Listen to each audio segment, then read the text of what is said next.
Bonjour mes lecteurs, donc aujourd'hui je vais vous présenter mes lectures de septembre. Donc en premier je vais vous présenter Lundi mystérieux de Garth Nix, je crois que ça se dit comme ça le nom. Alors c'est la série Les 7 clés du pouvoir et le résumé du livre c'est le premier jour.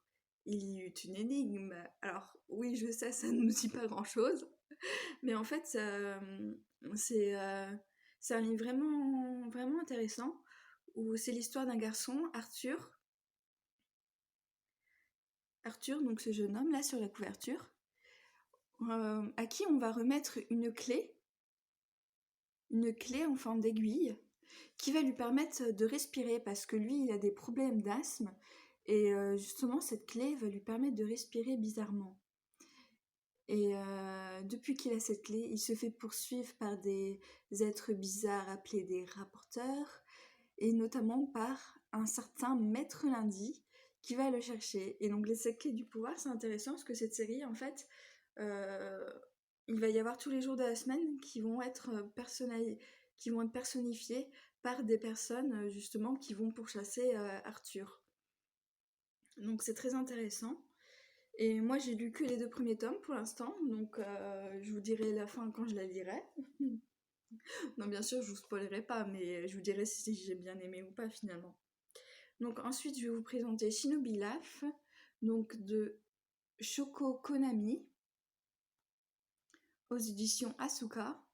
Donc ça c'est une vieille série de manga,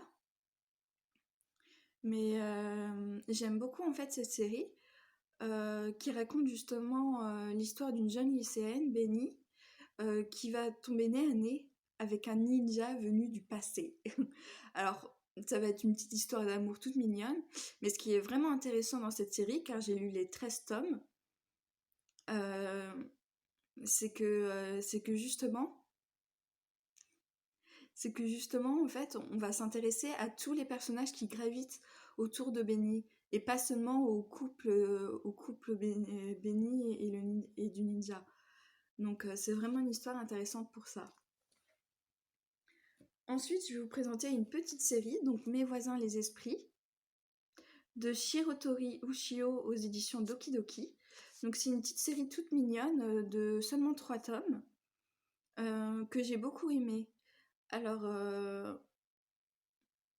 pour, pour l'histoire, oui, c'est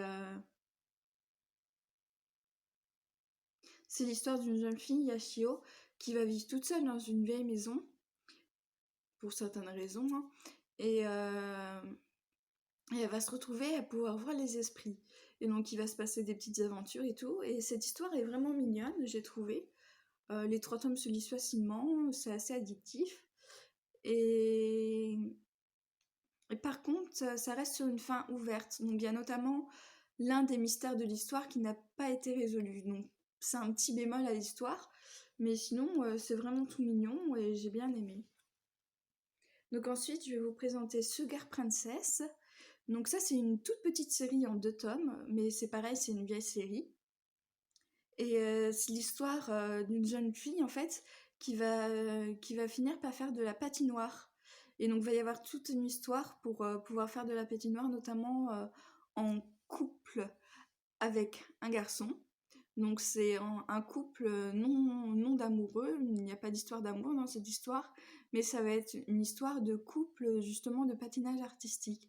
Donc, c'est vraiment très intéressant et ça change un peu des histoires habituelles. Donc, ça, je le conseille notamment pour des jeunes filles.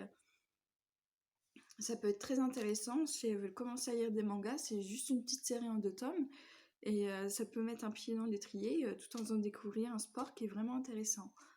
Donc voilà, j'ai fini de vous présenter toutes mes lectures du mois de septembre. Donc passez une bonne journée et au revoir à tous. Bonne lecture.